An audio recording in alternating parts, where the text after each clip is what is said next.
आज की कहानी एक ऐसे लड़के की है जो पढ़ाई में तो बहुत होशियार होता है, लेकिन उसमें कई सारे खामियां भी होते हैं, जैसे कि वह किसी से बात नहीं करता, लोगों से नहीं मिलता और उसके कोई दोस्त भी नहीं होते। और इसी चीज को देखते हुए उसके पेरेंट्स एक दिन उसके लिए एक गर्लफ्रेंड भाड़े में लेकर आते हैं, जिसके बाद उसके साथ कुछ ऐसा कांड होता है जो हम देखने वाले हैं इस पूरी कहानी में। तो कहानी की शुरुआत में हम मैडी नाम की एक लड़की को घर से जल्दी जल्दी निकलते हुए देखते हैं, क्योंकि आज उसकी कार को गैरी नाम के एक सरकारी कर्मचारी सीज कर रहा था। दरअसल मरने से पहले मैडी की मां ने उसके लिए बैंक से लोन लेकर एक घर बनाकर उसके लिए छोड़कर गई थी। इसलिए मैडी अब बैंक का लोन चुकाने के लिए दिन में एक बियर बार में और रात में कैब चलाकर लोन के पैसे इकट्ठा करती है। और दरअसल मैडी के कई सारे बॉयफ्रेंड में से गैरी भी एक था, और अब क्योंकि वह गाड़ी उसके हाथ से जा रही थी, इसलिए वह गैरी को बहलाने फुसला नहीं लगती है। तभी घर के अंदर से अंडरवेयर पहना हुआ एक लड़का कसरत करते हुए बाहर निकलता है, जिसे देखकर गैरी जेलस होने लगता है। लेकिन मैडी गैरी से कहती है कि वह तो मेरा एक कजन है जो इटली से आया है।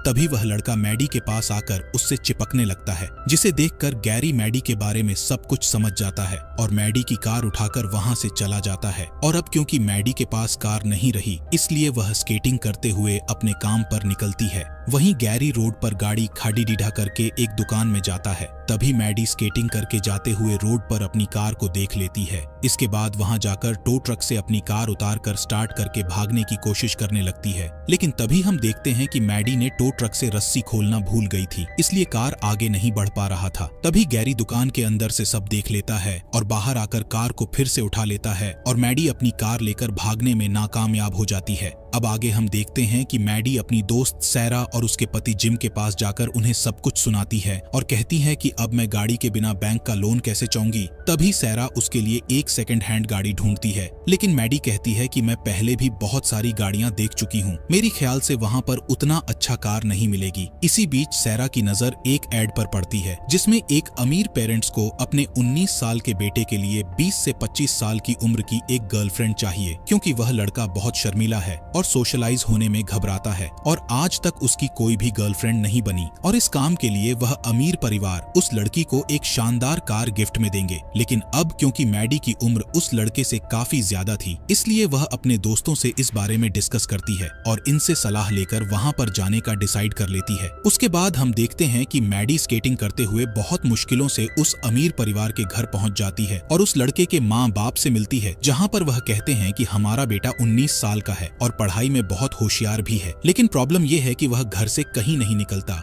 और स्कूल में किसी से बात तक नहीं करता, और तो और सिगरेट पीना, पार्टी करना, लड़कियों से बातें करना जैसे बहुत सारी छोटी छोटी चीजों से भी बहुत डरता रहता है। और पढ़ाई के अलावा फ्री टाइम में फोन में सिर्फ शॉर्ट वीडियोस देखता रहता है। और अगर वह ऐसा ही करता रहा तो हमें डर है कि वह अगले साल किस तरह यूनिवर्सिटी में जाकर बाकी स्टूडेंट से घुल मिल सकेगा। यह सुनकर मैडी कहती है, तो फिर आप क्या चाहते हैं कि मैं आपके बेटे के साथ रहकर उसे सोशलाइज होने में मदद करूं? तो वह कहते हैं कि हाँ, तुम्हें बस उसके साथ घुल मिल के रहना है और उसे थोड़ा होशियार बनाना है और उसके अंदर जो डर है उसे बाहर निकालना है। जिस दिन हम देखेंगे कि हमारा बेटा ठीक होने लगा है, तो उसी दिन से वो कार जो हमने गिफ्ट के लिए रखा है वह तुम्हारी हो जाएगी और उसे पता नहीं चलना चाहिए कि हमने तुम्हारे और उसके लिए अपॉइंटमेंट एक एनिमल शॉप में रखा है। तुम्हें बस वहां जाकर पहले थोड़ा बहुत एक्टिंग करना है और उसे अपना दोस्त बनाना है। फिर हम देखते हैं मैडी एक रेड कलर की ड्रेस पहनकर उस शॉप में पहुंचती है और वहां एक डॉग को अडॉप्ट करने के बहाने पर्सी को बार बार इम्प्रेस करने की कोशिश करने लगती है,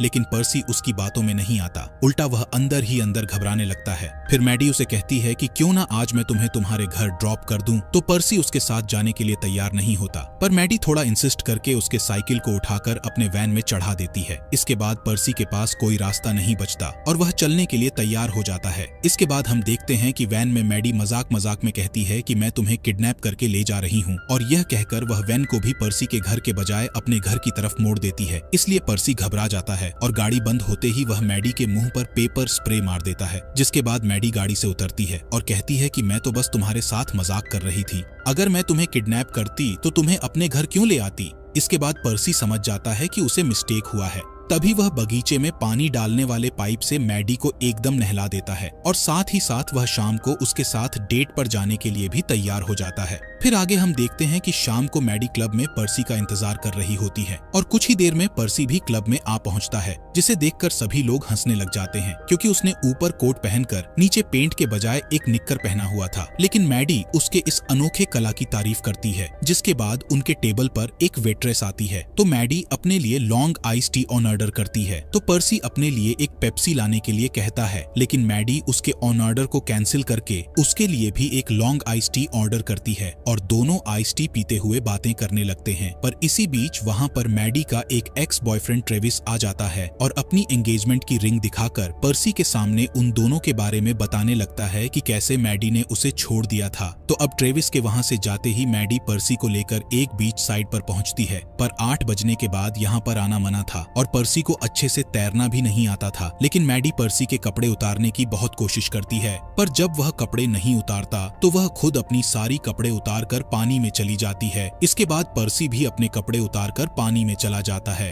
और वह दोनों जैसे ही पानी में आते हैं तभी वहाँ पर कुछ लोग आ जाते हैं और वह उनके कपड़े लेकर वहाँ से जाने लगते हैं। यह देखकर मैडी को गुस्सा आ जाता है और वह उसी हालत में पानी से बाहर निकलकर उन लोगों को मार मार के वहाँ से भगा देती है। इसके बाद वह फिर से पानी में आती है और पर्सी के साथ इंटीमेट होने की कोशिश करती है, लेकिन पर्सी कहता है कि मुझे अभी थोड़ी अजीब लग रहा है और मैं अभी ऐसा कुछ भी नहीं करना चाहता क्योंकि अभी तो मैं तुम्हें ठीक से जानता भी नहीं हूँ। अब पर्सी के मना करने पर मैडी गुस्सा हो जाती है और वहाँ से बाहर आकर कार में बैठकर वहाँ से जाने वाली होती है। तभी पर्सी भी आ जाता है, पर वह पर्सी को कार में नहीं आने देती और उसके कपड़े कार के बाहर दे देती है, लेकिन उसका फोन नहीं देती, जिस वजह से पर्सी बिना कपड़ों के ही कार के सामने लटक जाता है। पर फिर भी मैडी कार नहीं रोकती और ऐसे ही चलाने लगती है। अब यह सब देखकर पुलिस भी उनके पीछे पड़ जाती है और पुलिस से बचने के लिए मैडी बहुत स्पीड से कार ले जाकर ट्रेन के आगे से निकल जाती है और दोनों एक बड़े एक्सीडेंट होते होते बच जाते हैं। अब आगे हम देखते हैं कि दोनों मैडी के घर में है, जहाँ मैडी गाने चलाकर पर्सी को अपनी ओर आकर्षित करने की कोशिश करने लग जाती है, लेकिन पर्सी को तो अभी भी समझ में नहीं आ रहा था कि यह सब हो क्या रहा है। तभी अचानक पर्सी को इचिंग होने लगती है तो वह देखता है कि उसे रशेस हो गए हैं। फिर मैडी उसको दवाई लगाने लगती है और इस दौरान दोनों आपस में बातें करने लगते हैं। तो पर्सी मैडी से सॉरी कहता है और कहता है कि आज मेरे राशिस की वजह से हमारे बीच कुछ भी नहीं हो पाया, तो कल हम जरूर एक साथ समय बिताएंगे।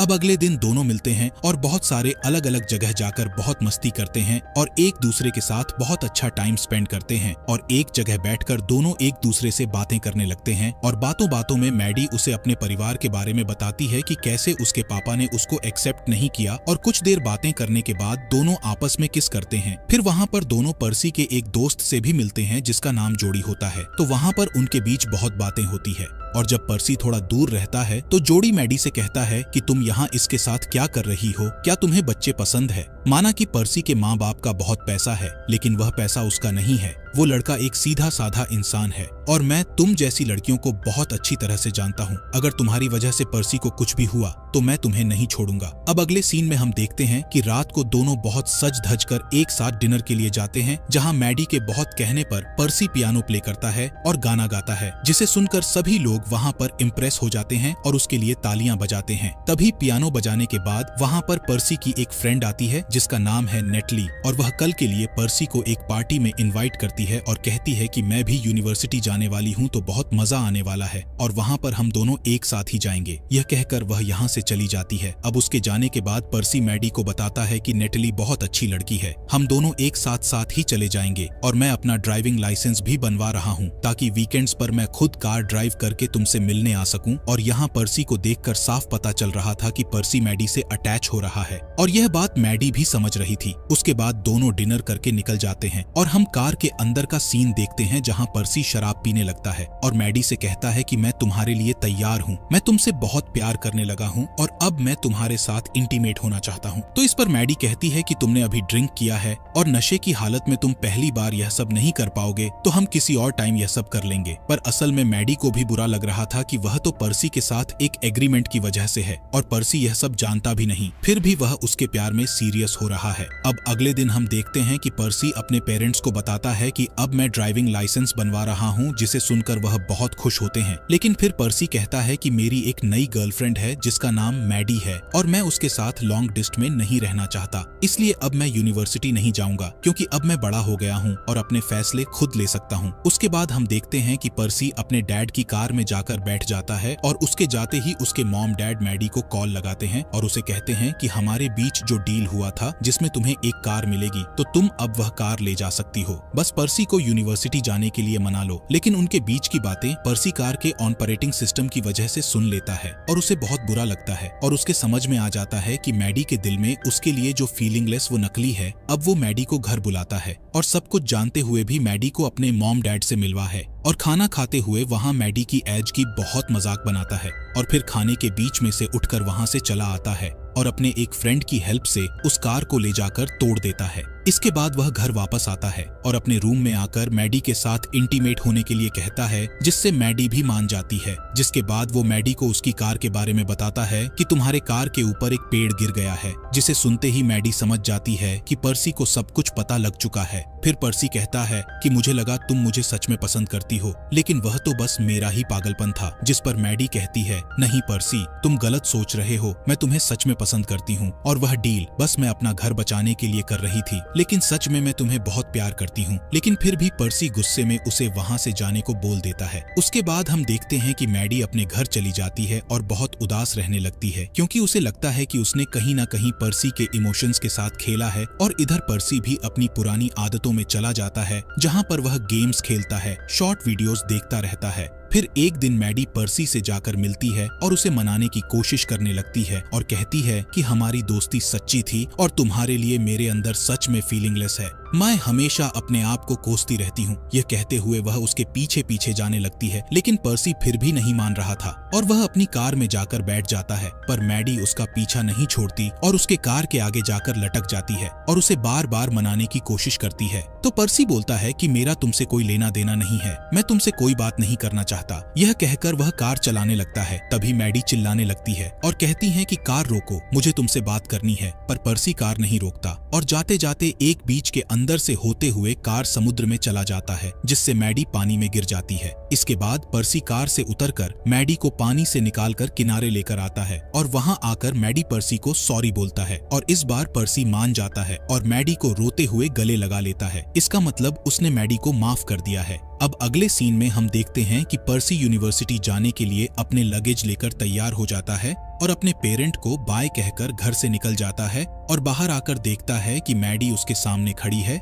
जो पर्सी को कह रही होती हैं कि क्या किसी को कैब चाहिए, और इसी हंसी मजाक को दिखाते हुए यह रोमांटिक कहानी यहीं पर खत्म हो जाती है। तो दोस्तों, कहानी पसंद आई तो वीडियो को लाइक कर देना और ऐसे ही मजेदार कहानी देखने के लिए चैनल को सब्सक्राइब कर लेना।